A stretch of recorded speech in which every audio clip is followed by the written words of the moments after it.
Saudara, usai libur Lebaran Idul Fitri 1442 Hijriah, sebanyak 98 orang karyawan The Energy Cafe di Aceh Besar menjalani rapid test antigen. Hal tersebut dilakukan untuk memberikan rasa aman bagi pelanggan. Kegiatan ini dilakukan untuk memberi rasa aman bagi pelanggan dan pelayanan di kafe tersebut, serta untuk memastikan para karyawan tidak terpapar COVID-19 selama libur Hari Raya Idul Fitri.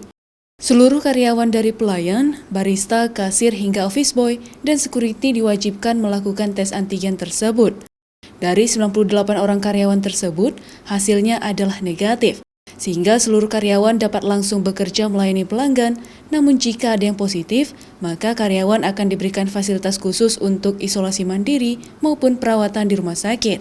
Karena mutu kami pelayanan terhadap pelanggan itu yang utama, jadi tujuan kita melakukan swab ini adalah untuk memberikan rasa nyaman, rasa aman kepada seluruh pelanggan The Energy, agar mereka tahu pasti bahwa seluruh karyawan The Energy dari dapur, OB sampai dengan kasir itu terbebas dari COVID. Selain itu, proses pelayanan di kafe tersebut juga telah menerapkan protokol kesehatan secara penuh.